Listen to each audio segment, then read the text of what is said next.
Well, hey everybody, Jeremy J coming at you from a cemetery. And one thing I do once or twice a week is I go to new places or places I've been before that I find interesting in the city I work during my lunch break. So that's what I'm doing right now. In this case, there is a cemetery.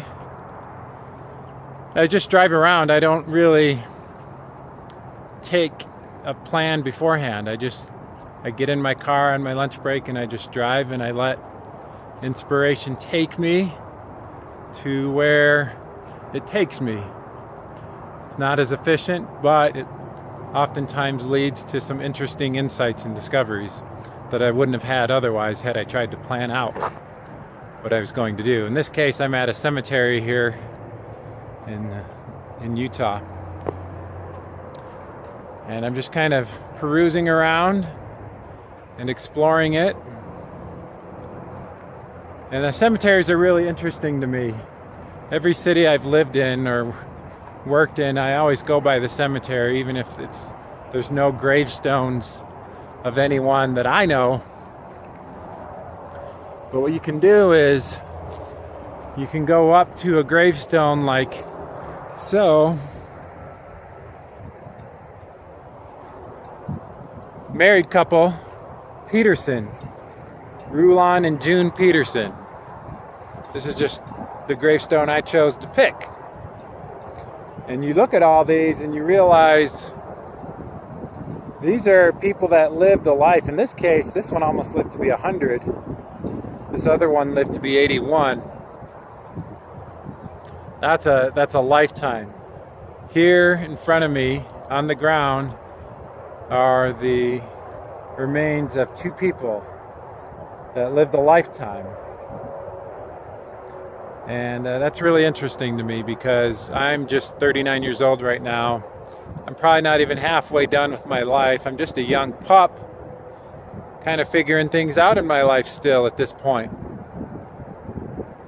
One of the reasons I think I'm drawn to the cemetery right now is death, that final end has been a reality for every human so far. Nobody's immortal. We are not immune to death's sting. And I think death gives a greater purpose and a greater meaning to life, because if there were no death, what's the rush? What's the urgency to do things, to say something to someone, to go on an adventure, to put yourself out there and be brave? What's the urgency without the inevitable death that comes? So there's the inevitable death at the end of our life, but then there's the death of ourselves that happens many, many times in our lives. Or I believe that we must allow ourselves to die, not our body dying. No, that's not what I mean. But I mean who we are. We are continually reinventing ourselves, that we continually refine ourselves. Who I was a year ago, 5 years ago, 10 years ago, I'm a different person. When I look at this journey I've been on for the last 3 years, I'm a different person than I was 3 years ago. Am I this perfect being? No, definitely not. I'm still learning, trying to grow and understand life just like anybody else. But one thing that has served me, I think that will serve you, is allowing my old self to die. Allowing my old self to die. When I was in my 20s, I couldn't wait to just play computer games all day. And I still like them, but it's not a focus of my life anymore. I'm more interested in growth, learning, experiences, courage, putting myself out there, testing myself, trying to learn about myself, helping other people in service. These videos, for instance. And what happens if you don't continually reinvent yourself? You don't continually allow your old self to die? I think you, for lack of a better way of saying it, become a relic. And as you do not reinvent yourself, you your inevitable death comes quicker. That seems to be the case. This has been my observation of people in life. I was on that path just a few months ago, if you all will recall. I felt so sick, so crappy. And yeah, I'm still healing. I still have things going on that I'm healing. But damn, I feel a lot better since I've incorporated some new changes. And it's not like they were complicated changes either. Just eating juice, lots of vegetables, essentially. I mean, and then think positive thoughts.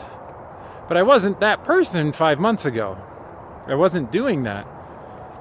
Life demanded of me, I believe that life demanded of me to make that change. It said, Jeremy,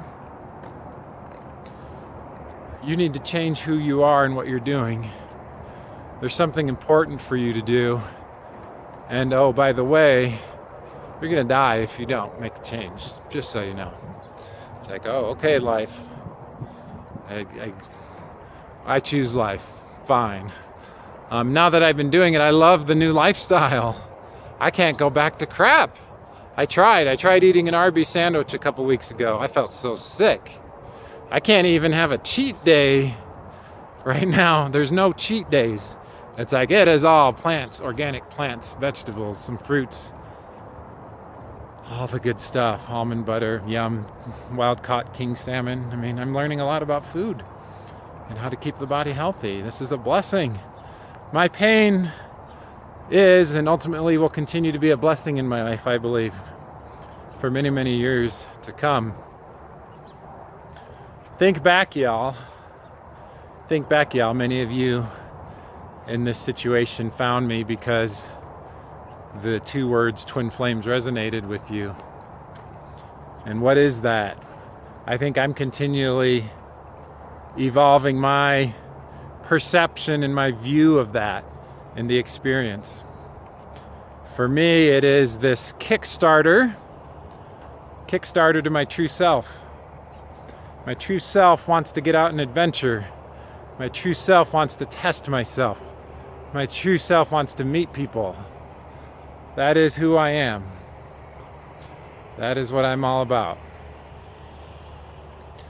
And now here I am, a single father, doing all of this on my own. Walking through a cemetery. So how about all of you? What are the times in your life where your old self has died? And what are the things about yourself right now that must die for you to get to where you want to go? What must die? And that's the hardest thing, is shedding our old self. Shedding who we were so that we can become a better, stronger version of ourselves. And that kind of self-work is hard. Been doing it for 3 years now. And it's a daily process. And it takes a lot of self-love, a lot of courage, a lot of discipline to sculpt yourself to be better. To me, it's the only way to take this situation and turn it into a positive. Otherwise, you will be destroyed by it. I know I was almost destroyed by it, and that's just so interesting to me, that a situation with one person can almost destroy you. Seems to be so. And one person in that situation has the greatest opportunity. It's the one person that had the most pain that now has the chance for more growth than they could have ever imagined. So this is me, Jeremy, saying I sure love you guys. It's sure good to be back doing videos for you. The death of your old self to become your new and better self.